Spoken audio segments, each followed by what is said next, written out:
ఇక్కడ ఒక బీసీ బిడ్డ, తర్వాత ఒక యాదవ బిడ్డ లేదు అన్న, ఒక యాదవ బిడ్డ అయినటువంటి ఈశ్వరమ్మ యాదవ్ పైన అనుచిత వ్యాఖ్యలు, అటు ఇక్కడ గౌడ్లకు సంబంధించి ఇక్కడ యాదవులకు సంబంధించి ఇష్టం వచ్చినట్టుగా మాట్లాడి, కాంగ్రెస్ పార్టీలో నేనే నెంబర్ 3, తర్వాత నెంబర్ 1 ఎవరు రేవంత్ రెడ్డి, సెకండ్ పిసిసి, ఆ తర్వాత నేనే అన్ని అని చెప్పేసి చెప్తూ ఇష్టం వచ్చినట్టుగా మాట్లాడిన ఎవరు ఈ పార్టీ ఏది కాంగ్రెస్ పార్టీ యువజన విభాగం అధ్యక్షునిగా పనిచేస్తున్న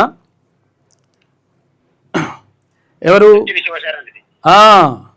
శివచరణ్ రెడ్డి, జక్కిడి శివచరణ్ రెడ్డి అసలు వ్యాఖ్యలు చేయడం పట్ల నిన్న ఆల్రెడీ మీరు కార్యక్రమం కూడా తీసుకున్నారంట. ఏం జరిగింది, తర్వాత భవిష్యత్తులో ఏం కార్యాచరణ తీసుకుంటారు, నిజంగా ఇటువంటి మాటలు మనం ఎట్లా చూడొచ్చు? అన్న గుడ్ మార్నింగ్ అన్న. ఇప్పుడు తెలంగాణ రాజ్యాధికార పార్టీ రాష్ట్ర ప్రధాన కార్యదర్శి వట్టే జానయ్య యాదవ్ గారు మాట్లాడితే చెప్పన్నా. ఏం లేదు, ఇవాళ వాళ్లకు బలుపు 78 సంవత్సరాల నుండి వాళ్ళని భుజాల మీద ఎత్తుకొని వాళ్ళని ముఖ్యమంత్రుల్ని, మంత్రుల్ని, ప్రధానమంత్రుల్ని చేసుకుంటూ వస్తా ఉంటే ఇవాళ ఒక బచ్చాగాడు ఈశ్వరమ్మ గారు కనీసం రాజకీయాల్లోకి వచ్చినాడు, వాని మాయ ముందు కూడా తయారు కాలే, వాళ్ళ మూలాలు కూడా లేవు. ఇవాళ 30 ఏళ్ళు నిండినటువంటి వాడు ఆ రెడ్డి అహంకారంతోనే ఒక తల్లి నాయనమ్మ కంటే వయసున్నటువంటి 82 ఏళ్ళ వయసు పడినటువంటి ఒక బీసీ బిడ్డని వాడు మాట్లాడేటప్పుడు కనీసం జ్ఞానం లేకుండా ఒక పోషణ ఉండగంటే మనం చెప్పుకోవడానికి కూడా పదజాలం. అంటే ఈ అహంకారం ఎక్కడిది వాళ్ళకు? ఇవాళ ఇన్ని సంవత్సరాల నుంచి మనం వాళ్ళకు ఓట్లేసి అధికారం ఇస్తా ఉంటే వాళ్ళ అధికారంలోకి వచ్చి అధికార మదంతోనే, అధికార మద్దతుతోనే ఈ ఓన్లీ ఈశ్వరమ్మని మాట్లాడమే కాకుండా మన గౌడ సోదరులను కూడా ఓవరాల్ గా మొత్తం ఈశ్వరమ్మ గారిని బీసీ సమాజాన్ని మొత్తం గౌడ సోదరులు ఏమంటాడు, వాళ్ళని ఒక అంటే మనం ఉచ్చరించడానికి కూడా ఇబ్బంది అయ్యేటటువంటి హోదా. అంటే గౌడ్స్, యాదవ్స్, బీసీలు లేకుండా ఈ 3-4 గుడిసెలు లేనటువంటి వాళ్ళు ఈ 70 ఏళ్ళ నుంచి అధికారంలోకి ఎట్లా వస్తున్నారు? అంటే వీళ్ళకు అధికారం ఇచ్చేటటువంటి మన విలువ తెలవకుండా వీళ్ళ నోటికి వచ్చినట్టు కూస్తున్న దానికి నిన్న నిరసన తెలిపినాం. ఇవాళ ఒకటే ప్రభుత్వానికి కూడా మేము డిమాండ్ చేసినాం. వాడు 24 గంటలు అయిపోయింది, వాడు క్షమాపణ కోరలే. ఆ ప్రభుత్వం వాడిని వెంటనే సస్పెండ్ చేసి వాడిని చట్టరీత్యా చర్యలు తీసుకోకపోతే ఈ ప్రభుత్వాన్ని ఈ బీసీ సమాజమే సస్పెండ్ చేసే కాడికి వస్తుంది. ఇవాళ మా గౌడ సోదరులు కూడా ఇవాళ సర్దార్ సర్వాయి పాపన్న చౌరస్తా దగ్గరకు వస్తా ఉంటారు పెద్ద ఎత్తున. ఇవాళ ఈ రాష్ట్రంలో గౌడ సోదరులు, యాదవ సోదరులు, ముదిరాజులు, మున్నూరు కాపులు, పద్మశాలీలు, కుమ్మర, కమ్మర, సాల, ఈ జాతులు లేకుండా వీళ్ళు ఎట్లా అధికారం వచ్చిందనే దానికి ఇవాళ అందరూ కూడా నిన్న కూడా ఈశ్వరమ్మ గారికి పెద్ద ఎత్తున మద్దతు పలికిరు. ఇవాళ కూడా మళ్ళీ మేము పోతున్నాం. రేపు ఈ 2 రోజుల కనుక వాళ్ళు ప్రభుత్వం అంటే ఇన్వాల్వ్ కాకపోతే ఇవాళ కాంగ్రెస్ పార్టీ అధికారంలోకి ఎట్లా వచ్చింది? బీసీ సోదరులను అడ్డం పెట్టుకొని అనేక రకాల హామీలు ఇచ్చి ఏ ఒక్క హామీ కూడా కాదు. కానీ 24 గంటలు దాటిపోయింది, ఇవాళ 3వ రోజుగా వస్తుంది. ఇంత పెద్ద ఎత్తున ఆందోళన జరుగుతుంటే ఆ ప్రభుత్వానికి ఎందుకు మరి అర్థం కావట్లేదు? అంటే ఈ బీసీలు లేకుండా ఏంటనుకుంటారా ఏంటంటారు. అందుకని మహేష్ కుమార్ గౌడ్ గారు కూడా ఇవాళ అందులో బీసీసీగా ఉన్నాడు. ఇవాళ ఒక బీసీ బిడ్డ తీర్మానం మల్లన్న కులగణన కావాలంటే వెంటనే సస్పెండ్ చేసిండు.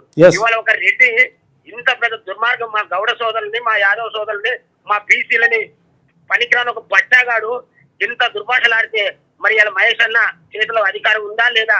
మహేష్ అన్న ఓన్లీ నామమాత్రంగానే ఉందా అక్కడ? అంటే రెడ్ల చేతిలో ఉండి ఒక పీసీసీగా పెట్టుకొని రెడ్లు చెప్తే నేను చేయాలి లేకపోతే లేదా? ఇవాళ ఆయన కూడా చేసుకోమని చెప్తాను అన్న. మహేష్ కుమార్ గౌడ్ ఫోటోలు కూడా ఇప్పుడు కాంగ్రెస్ పార్టీ వాళ్ళు ఎక్కడెక్కడ పెద్ద పెద్ద ఫోటోలు వేస్తారు, ఎక్కడ ఫోటోలు వేస్తారు, ఎక్కడ వాడుతున్నారు? ఇప్పుడు క్రమశిక్షణ కమిటీ చైర్మన్ చిన్నారెడ్డికి చెప్పండి. కాబట్టి మీరు ఏమంటారు అంటే ఇప్పటి వరకు ఒక ఎత్తు, ఇక ముందు జరిగేది ఇంకొక ఎత్తు. ఎందుకంటే ఇవాళ బీసీలలో చదువుకొని రాజకీయంగా, విద్యా, ఉద్యోగ పరంగా అనేక రకాలుగా నష్టం జరిగినటువంటి మా యువత ఇవాళ ఇక్కడ జరుగుతున్నటువంటి అన్యాయాల మీద చూస్తా ఉంది. చూడటమే కాదు, స్పందిస్తుంది. ఇవాళ రెస్పాండ్ అయింది.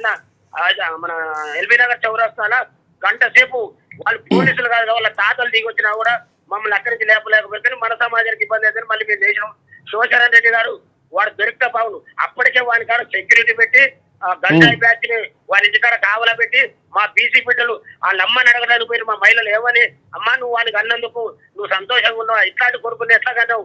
వాడు మనిషి అయినా కనీసం నాయనమ్మ వయసు ఉన్నటువంటి పెద్ద మనిషిని ఆమెను చూస్తే దేవతా మూర్తిలకు కనపడుతుంది. ఆమెను ఈ రకంగా సంబోధించినంటే అసలు వాడు ఏందని వాళ్ళ అమ్మని అడగకపోతే అక్కడ కూడా గుండాలని, రౌడీలను పెట్టి మా బీసీ మహిళల మీద రాళ్లతో దాడి. ఇవన్నీ ఎక్కడి నుంచి వస్తున్నాయి? మనం ఇచ్చినటువంటి అధికారమే కదా.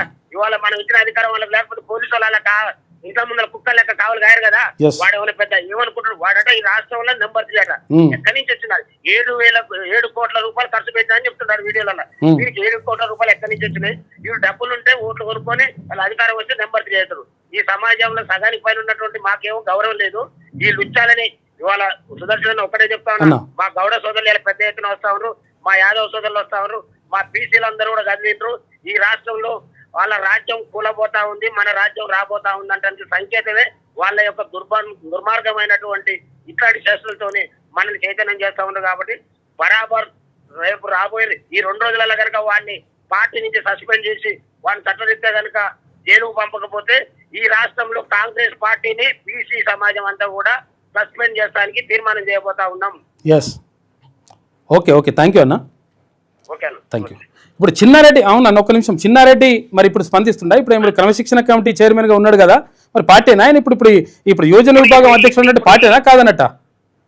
ఇప్పుడు చిన్నారెడ్డి గారికి వినపడవు ఓన్లీ బీసీలు ఎక్కడ మాట్లాడే వినపడితే కనపడదు. అక్కడ రెడ్లల్లా ఎంత ఏ రకమైనటువంటి దుర్మార్గమైనటువంటి మాటలు మాట్లాడినా చిన్నారెడ్డి గారి చెవులకు వినపడవు. ఓన్లీ బీసీ వాడు అనడానికి ఇంతంత ఉన్నది ఏదైనా మాట్లాడి వాస్తవం గురించి మాట్లాడితే వాళ్ళ చెవులకు ఎక్కువ క్రమశిక్షణ చర్యలు ఉంటాయి. అందుకనే చెప్తున్నారు ఇవాళ జగ్గిరి శివశరణ్ రెడ్డితోని కాంగ్రెస్ పార్టీ రాష్ట్రంలో పొందబెట్టబడుతుందా మా బీసీలతోని, లేదంటే కాంగ్రెస్ పార్టీ నుంచి వాళ్ళని పొందబెట్టి పక్కగలగొట్టి మరి బీసీ సమాజాన్ని మనం గౌరవించడం అనేటటువంటి సంకేతాన్ని పంపుతుంది అనే దానికోసం వెయిట్ చేస్తాను. ఇవాళ మా గౌడ సోదరులు అయిపోయిన తర్వాత గౌడ సోదరులు, యాదవ్ సోదరులు, మున్నూరు కాపు, ముదిరాజు, పద్మచారి మొత్తం బీసీలందరం కూడా ఒక ఐక్య కార్యాచరణను ప్రకటించుకొని ఏం చేయాలి, పార్టీలను ఇక్కడి నుంచి ఎట్లా సస్పెండ్ చేయాలనే దాని మీద మేము తీర్మానం చేసుకోబోతా ఉన్నాం అన్న. థ్యాంక్ యూ అన్న. ఓకే, ఇది తెలంగాణ రాజ్యాధికార పార్టీ రాష్ట్ర ప్రధాన కార్యదర్శి వట్టే జానయ్య చెప్తున్నటువంటి మాట. ఎందుకంటే విషయం ఏంటంటే చూసిరు కదా, అంటే ఇప్పుడు ఈయన చెడు కనవద్దు, చెడు వినవద్దు, చెడు చూడొద్దు అని చెప్పేసి అనుకుంటున్నా. మరి ఎవరు ఆయన చిన్నారెడ్డి, చూద్దాం మరి ఇట్లా ఏం చేస్తాడు. అది చేయకపోతే వేరే ఉంటుంది కథ అని చెప్పేసి క్లియర్గా చెప్తా ఉన్నారు కదా, అది ఎంతవరకు వస్తుంది ఏం కథ అనేది చూద్దాం.